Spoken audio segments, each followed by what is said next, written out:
Bismillahirrahmanirrahim. Alhamdulillahi rabbil alamin.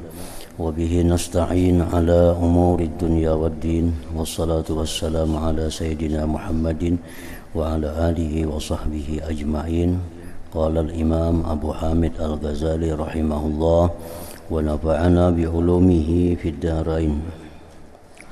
Wa qala Ubaid bin Umair al-Laythi laisa min mayyitin yamut illa nadathu hufratuh allati yudfanu fiha ana baitul zulmah wal wahdah wal infirad wa in kunta bi hayatika lillahi muti'an kunta alaika al-yawma rahmah kuntu alaika al-yawma rahmatan wa in kunta asiya fa anna al-yawma alaika nikmah ana alladhi man dakhalani muti'a kharaja masrura wa man dakhalani 'asiya kharaja masbura. Wa qala Muhammad bin Sabih balagana anna ar-rajul idza wudi'a fi qabrihi fa'uzziba aw asabahu ba'du ma yakrah nadahu jiranuhu minal mauta ayyuhal mutakhallif fid dunya ba'da ikhwanihi wa jiranihi ama kana laka fina mu'tabira ama kana laka fi mutaqaddimina iyyaka fikrah ama ra'aitan kita a'malina anna wa anta fil muhlah fahal istadrakta ma fata ikhwanuk wa tunadihi biqa'ul ard ayyuhal mughtarru bil zahirid dunya hal i'tabarta biman ghiba min ahlika fi batnil ard mimman gharrathu ad-dunya qablak summa sabaka bi ajaluhu ilal kubur wa anta tarahu mahmulan tahadahu ahibbatuh ilal manzil alladhi la budda lahu minhu ila akhirih. Berkata Imam Al-Ghazali rahimahullah yang artinya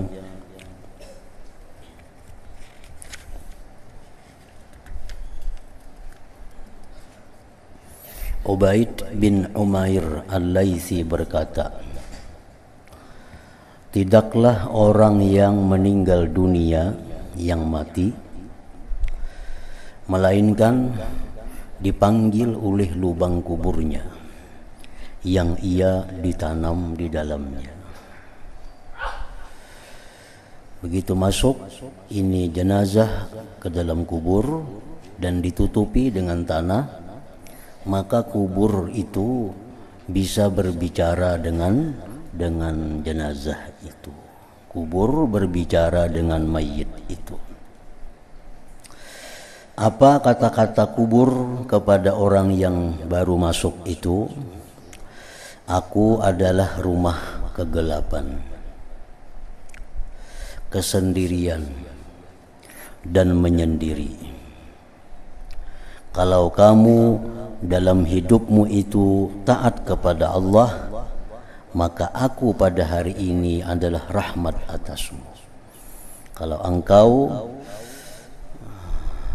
dalam hidupmu itu taat kepada Allah, maka aku pada hari ini adalah kasih sayang atasmu. Dan kalau kamu adalah orang yang durhaka, orang yang suka maksiat kepada Allah, maka aku pada hari ini adalah siksaan atasmu. Aku adalah barang siapa yang masuk kepadaku dengan taat, maka ia keluar dengan gembira. Dan barang siapa masuk kepadaku dengan durhaka, maka ia keluar dengan dibinasakan. Nah, itulah sambutan pertama dari liang kubur kepada orang yang baru masuk ke dalamnya itu.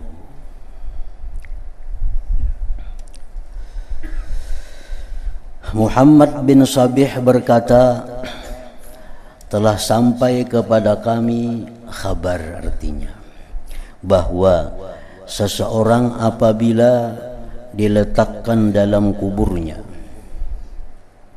lalu ia disiksa atau ditimpa sebagian apa yang tidak suka, maka jirannya dari orang-orang yang telah meninggal dunia, kiri kanannya, muka belakangnya,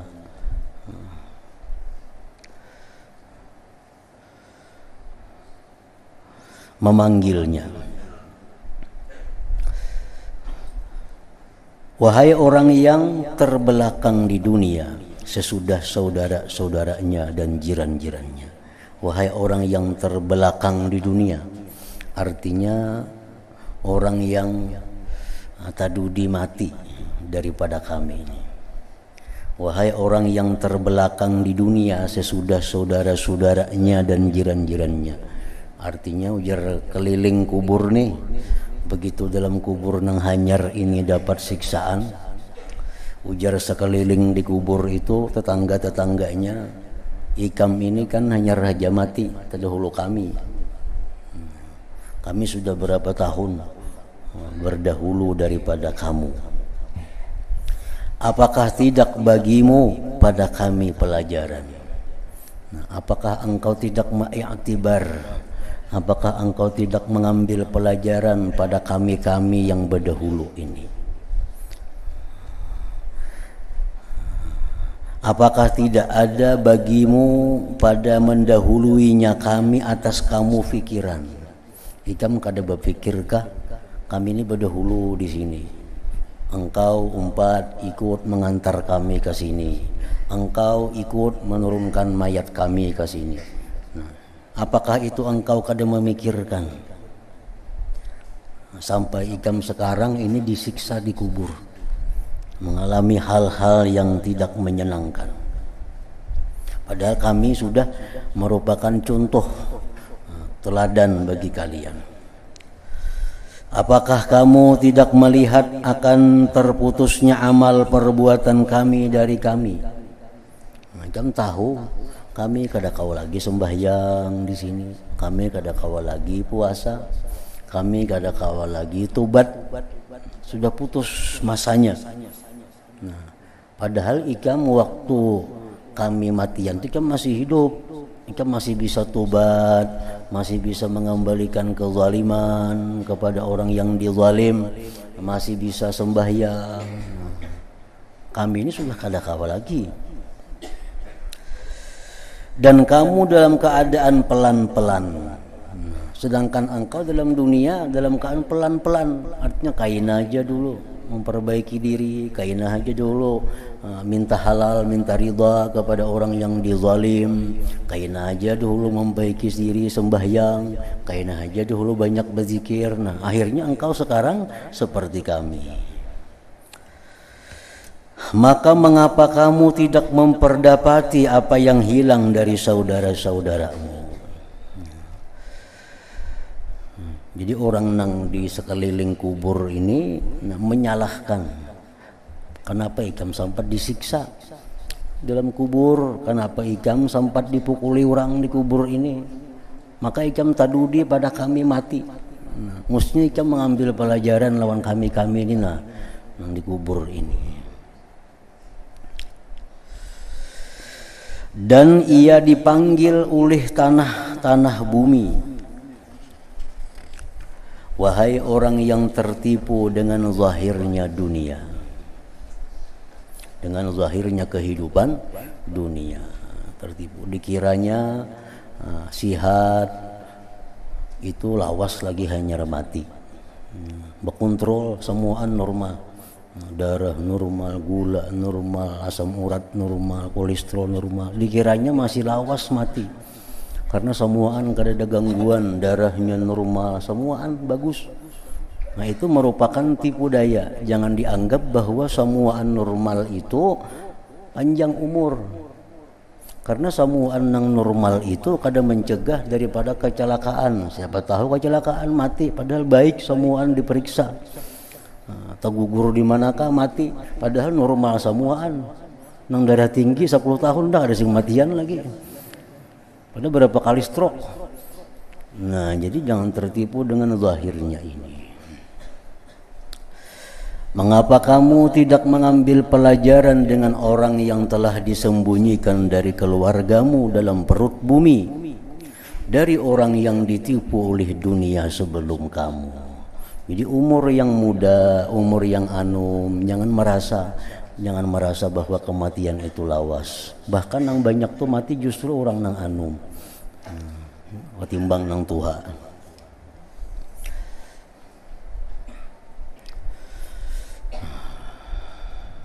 yang ditipu oleh dunia sebelum kamu, kemudian mendahului denganmu oleh ajalnya ke kubur, dan kamu melihat dia dibawa serta digutung, ditanggung oleh kekasih-kekasihnya ke tempat yang tidak boleh tidak daripadanya.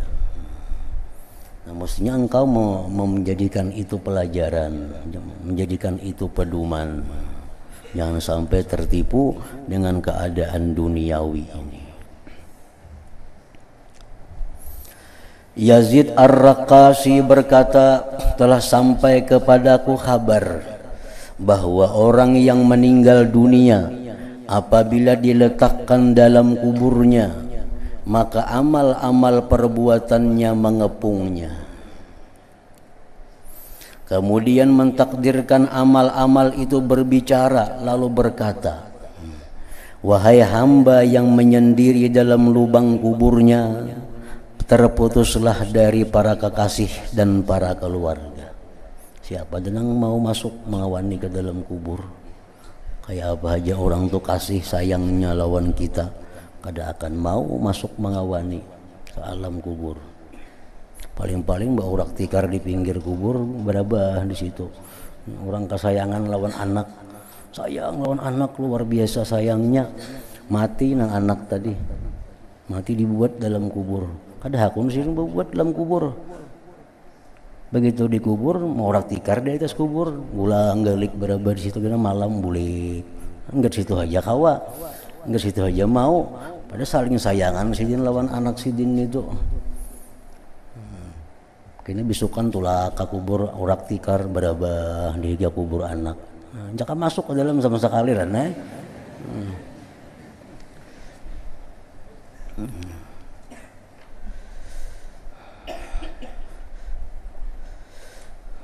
Terputuslah dari para kekasih dan para keluarga, maka tidak ada yang menjinakkan bagimu pada hari ini di sisi kami selain amal ibadah kebaikan. Dalam kubur itu hanya amal ibadah yang menyenangkan kita, yang menjinaki kita, yang mengawani kita, yang menerangi kita, yang menghindarkan daripada dinginnya di dalam tanah itu. Ka'ab berkata, apabila seorang hamba yang saleh diletakkan dalam kuburnya, maka ia dikepung oleh amal-amal perbuatannya yang saleh, yaitu salat, puasa, haji, jihad, dan sedekah, serta amalan-amalan baik lainnya. Datangannya, amal-amal baik itu datangan dalam bentuk sebaik-baik orang, dalam bentuk seharum-harum bau-bauan. Ka'ab terus berkata, lalu para malaikat azab datang dari arah kedua kakinya. Datang malaikat azab hendak menyiksainya. Maka salat berkata, ujar sembahyang ini berkata, menyingkirlah kamu wahai malaikat azab dari orang ini, maka tidak ada jalan bagimu atasnya. Ia telah melamakkan kakinya berdiri, ia telah melamakkan berdiri denganku karena Allah di atas kedua kakinya.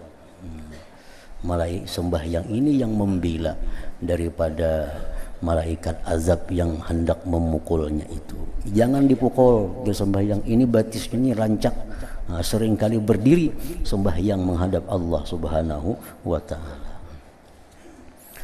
Lalu para malaikat itu mendatanginya dari arah kepalanya. Maka puasa berkata, tidak ada jalan bagimu atasnya wahai malaikat. Ia telah melamakkan kehausannya karena Allah di negeri dunia. Kamu kadakawa malaikat yang mendekati ini. Ini orang sering haus puasa dalam dunia karena Allah. Maka tidak ada jalan bagimu atasnya, atas menyiksanya. Lalu para malaikat itu mendatanginya si mayit dari arah tubuhnya. Maka haji dan jihad berkata, menyingkirlah kamu wahai malaikat azab daripadanya.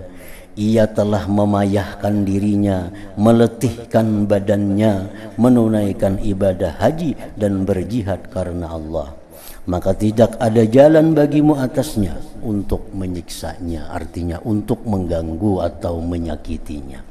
Nah, jadi amal ibadah itu merupakan pembela kita di sana. Amal ibadah itulah yang menghibur kita di sana.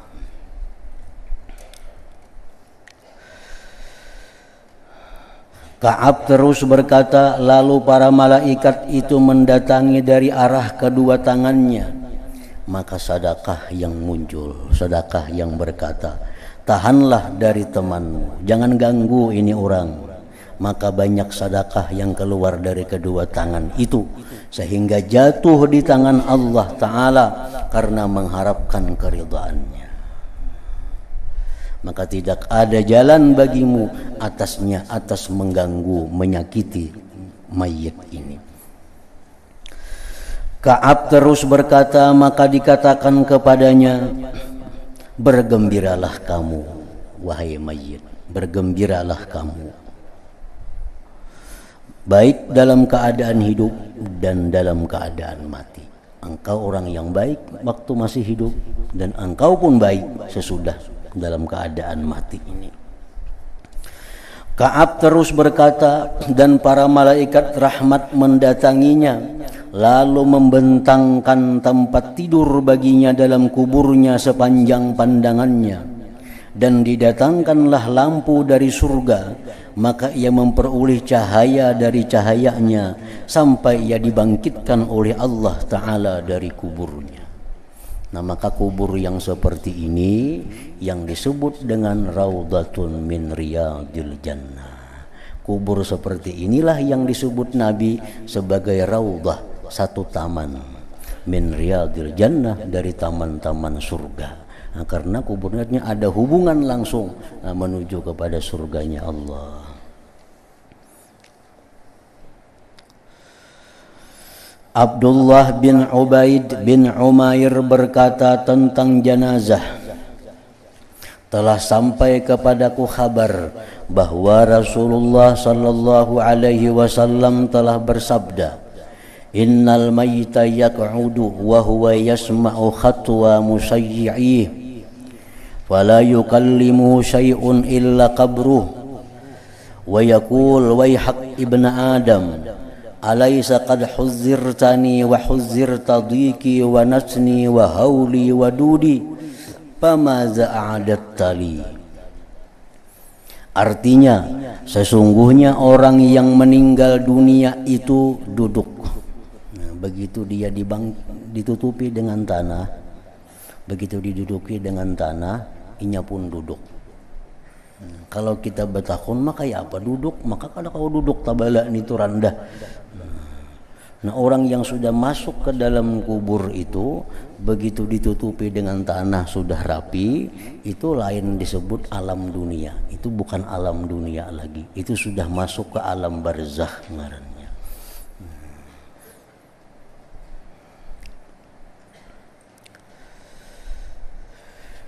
Dan ia mendengar langkah-langkah orang-orang yang mengantarnya. Orang-orang bulikan tuh mendengar aja bunyi sandalnya, maka tidak berbicara dengannya itu orang yang mati tadi sesuatu pun selain kuburnya. Kubur berkata, celaka kamu kubur, wahai anak Adam, bukankah kamu sudah diwaspadakan akan aku? Kan kamu sudah tahu aku ini kayak apa, sudah dijelaskan oleh Rasulullah, oleh para ulama-ulama dalam kitab-kitabnya dijelaskan. Aku ini macam apa? Ujar kubur, nyaman enggak di sini, sakit kah? Sudah ada dijelaskan. Dan diwaspadakan akan kesempitanku, kan sudah dikepadakan aku ini sempit di sini. Bau busukku, huru haraku, dan ulatku. Maka apa yang kamu siapkan bagiku? Apa yang kamu siapkan di sini untuk menghindari itu?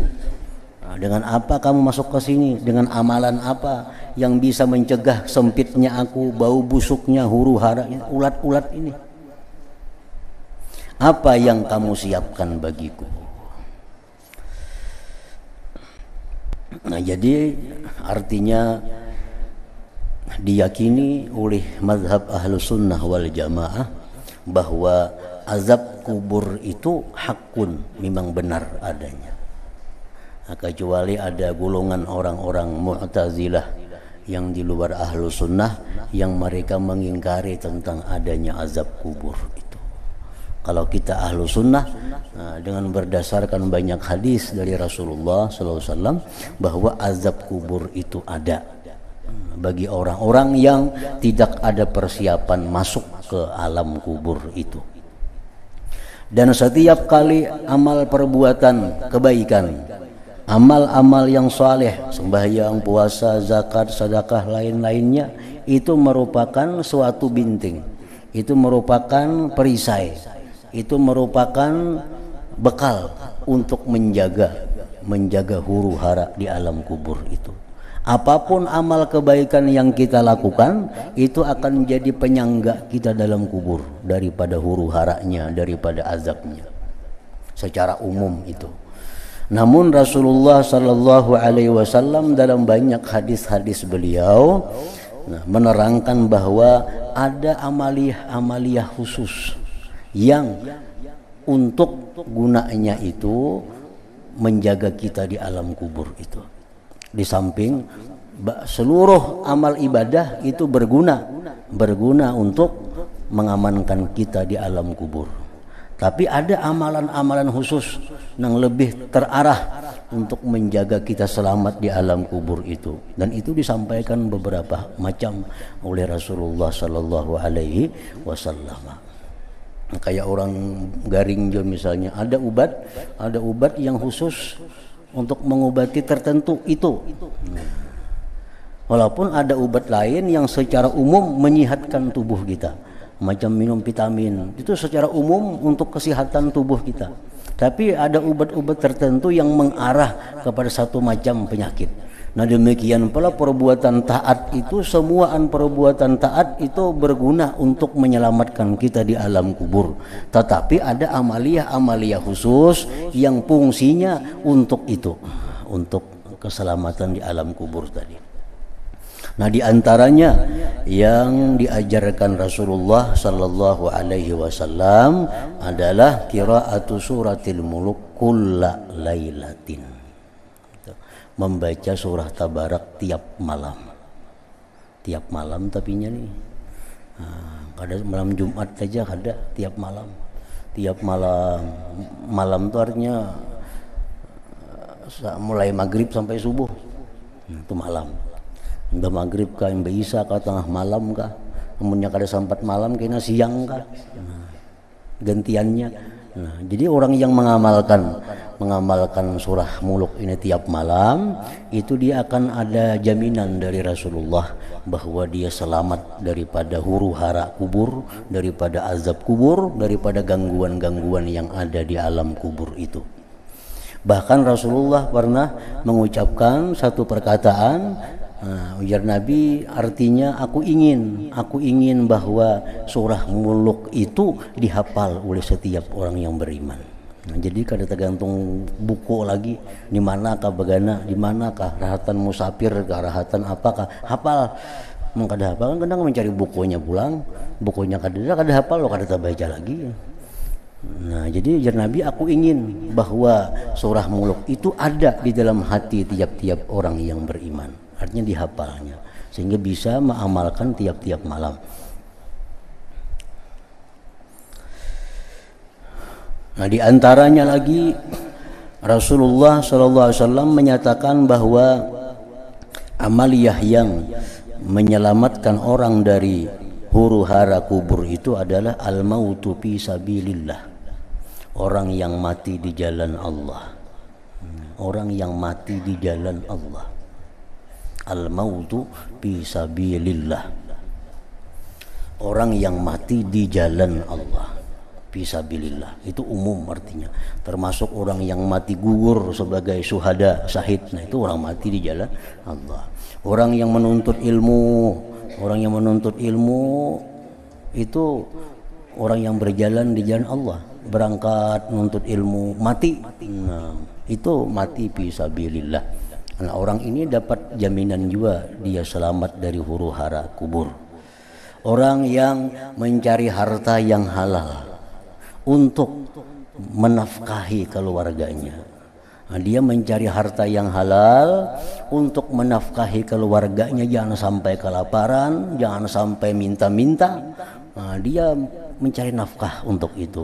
Nah, perjalanan mencari nafkah untuk yang demikian disebut dengan fisabilillah juga.